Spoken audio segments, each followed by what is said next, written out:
আমার ছোট দেওয়ার থাকে, মেজো দেওয়ার থাকে, আবার আমার পিস শাশুড়ি দুটো ছেলে থাকে। যারা আহত হয়েছে ওটা ছোট পিস শাশুড়ি ছেলে আমার। আপনার? আমার, হ্যাঁ। কে কে আহত হয়েছে? 4 জনে আহত হয়েছে ওরা। 4 জনে বলতে ওই তো সুনো বাগদি, ঋষি বাগদি, আর হচ্ছে সুদেব বাগদি, বাসুদেব আর সুপর্ণা বাগদি। ওখানে কিসের কাজ করে ওরা? ওখানে জুয়েলার্স কাজ করে। আচ্ছা, দিয়ে কবে গিয়েছিল এখান থেকে ঢালাই দিয়ে? এই তো বৈশাখ মাসে গিয়েছে।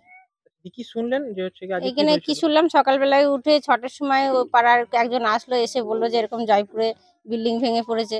বাড়িতে আসলো, মাসি এসে ফোন টোন করলাম, করে তখন দেখছি কিনা যে আমাদের এই ফ্যামিলি সব আহত হয়েছে।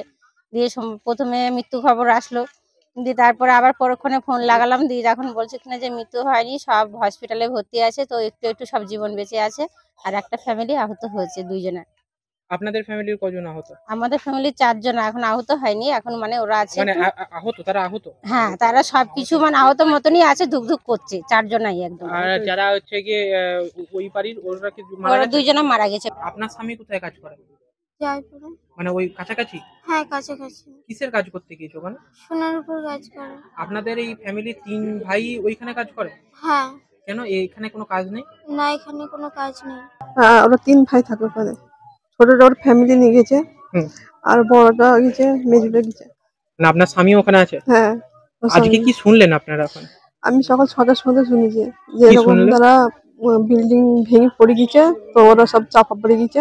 নিজে হসপিটালে ভর্তি করেছিল ওদের, নিজেই হসপিটালে ভর্তি করার পর বাচ্চাটা আর বাবাটা মারা গেছে। প্রভাত ব্যক্তি আমার দেওয়ার হয়। কে কে মারা গেছে? প্রভাত ব্যক্তি আর প্রভাত ব্যক্তির মেয়ে পি ব্যক্তি। আর সুমিত্রা এখনো জীবিত আছে, ওর কিন্তু আশা ভরসা এখনো নেই। ও এখন ঠিক বলতে পারছি না বাঁচবে কি এখন মরার অবস্থাতে আছে ও। আচ্ছা, আর ওই বাড়ির আর যারা আপনাদের স্বামী তারা কোথায় থাকতেন? ওরা ওখানে আশেপাশে থাকতো। আচ্ছা, এরা এক জায়গাতেই থাকতো, এরা 3 জন ফ্যামিলি নিয়ে? হ্যাঁ, ওরা 3 জন ফ্যামিলি নিয়ে এক জায়গাতেই থাকতো। আর বাকি যারা আহত হয়েছে তারা কি এই গ্রামেরই? হ্যাঁ, এই গ্রামেরই।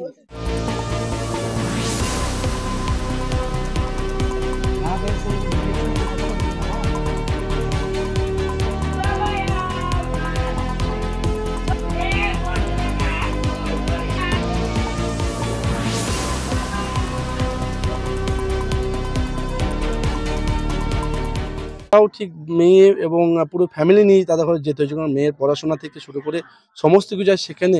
কারণ নিজের যদি আজ মেয়ে যদি এখানে থাকে, মা বাবা যদি ওখানে রোজগারের জন্য থাকে, তাহলে সেই মেয়েটাকে কে দেখভাল করবে, সেখানে কে মানুষ করবে? কারণ সেই কারণে মেয়েটাকেও নিয়ে যেতে হয়েছে তাদের ঘরে। কাজটা হবে কি করে? সেন্ট্রাল গভর্নমেন্ট তো কাজটা বন্ধ করে দিয়েছে, 100 দিনের কাজই বন্ধ করে দিয়েছে। যে সমস্ত টাকা পেত সেই টাকাটা তো মুখ্যমন্ত্রী দিয়েছিলেন, সেই টাকাটা শোধ করেছিলেন। কিন্তু আজ যদি 100 দিনের কাজটা থাকতো, তাহলে মানুষকে তো হয়রানি হতে হতো না, কাউকে যেতে হতো না অন্য জায়গায়, তারা তো মানুষ মারা যেত না। এটা ঘটনা। কিন্তু এছাড়াও বলছে বাড়ি পাচ্ছে না ঠিক মতো।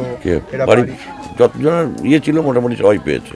কিছু হয়তো বাড়ি আছে, কিছু বাকি আছে। এখানকার জমির পাট্টাগুলো সব আমি করে দিয়েছিলাম। আমার সবার উপর কাজ আছে, আমাদের এখানে অত নাই, অস্বীকার করতে লাভ নেই।